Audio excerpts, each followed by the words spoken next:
अगर आपके यहाँ पे भी मुंडन करवाने की परंपरा है, बच्चों में अधिकतर हमारी भारत में जगह जगह पर मुंडन कराया जाता है और यह कुछ स्थानों पर तो बहुत ही धूमधाम से सेलिब्रेशन के साथ में बच्चे का मुंडन कराया जाता है। साथ ही इससे धार्मिक मान्यताएं भी जुड़ी हैं और कुछ लोगों का ऐसा भी मानना है कि मुंडन करवाने से बाल घने हो जाते हैं, स्वस्थ हो जाते हैं एवं बच्चों का विकास पूर्ण रूप से होता है। तो ये कितना सच है, क्या रीज़न है, कितना साइंटिफिक प्रूफ है, ये इस बारे में ये वीडियो होने वाली है। तो आप ये वीडियो लास्ट तक ज़रूर देखें। साथ ही मुंडन करवाना सही है या फिर गलत है, ये भी इस वीडियो में जानने को मिलेगा। आपको बस ये वीडियो पूरा देखना है।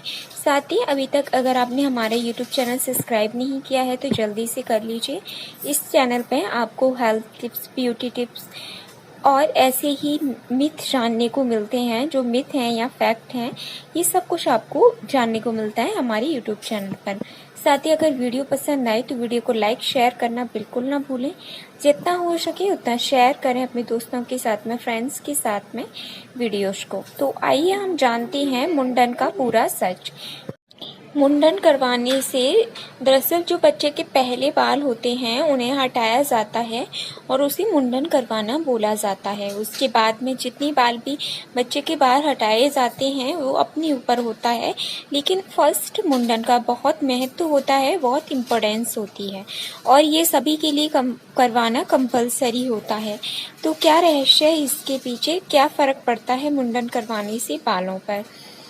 जब मुंडन करवाती हैं तो उससे बाल पूरे सर के हटाए जाते हैं और उसके बाद में जो दोबारा बाल आते हैं वो ऐसा माना जाता है कि घने आते हैं। जो पहले बाल होते हैं बच्चे के वो हल्के माने जाते हैं और उसके बाद में बच्चे के घने और अच्छे बाल आते हैं। लेकिन इसका कहीं भी साइंटिफिक कोई प्रूफ नहीं है कि अगर आप मुंडन करवाते हैं तो उसके बाद में बच्चे के बाल घने आएंगे।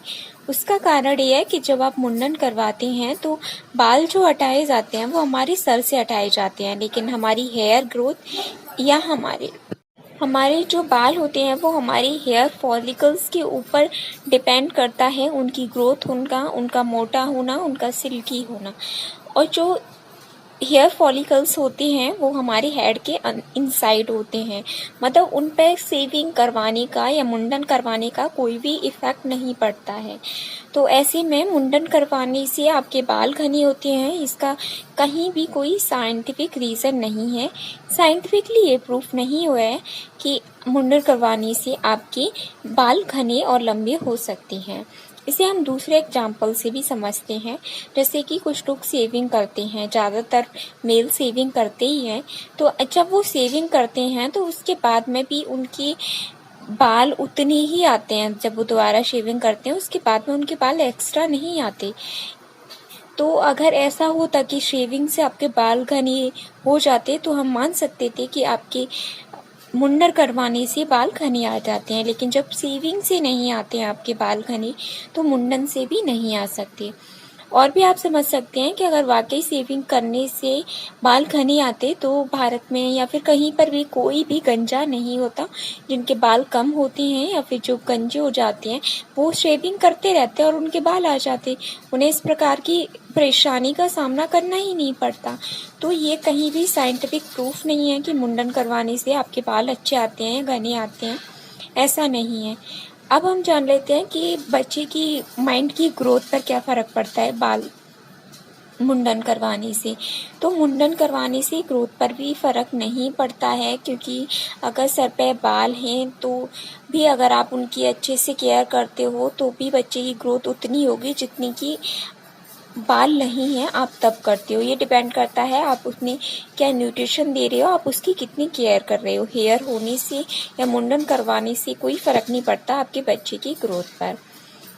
साथ ही मुंडन करवाना सही है या गलत है, तो ये ज़्यादातर परंपरा के रूप में मनाया जाता है मुंडन करवाना, धार्मिक विश्वास जुड़ा होता है लोगों का, तो ऐसे में आप करवा सकते हैं मुंडन, उसमें कहीं कोई दिक्कत नहीं है। हालांकि ये साइंटिफिक प्रूफ नहीं है, तो आप ये सोच के ना करवाएं कि इससे बाल अच्छे आएंगे। उसके लिए अगर आप चाहते हैं तो आपको कुछ और करना पड़ेगा, वो भी मैं आपको बताने वाली हूँ। लेकिन आप मुंडन करवा सकते हैं अगर आपके यहाँ पर मुंडन करवाने की परंपरा है, तो उससे कोई फर्क नहीं पड़ता आपके बच्चे की ग्रोथ पर और आपके बच्चे के बालों पर।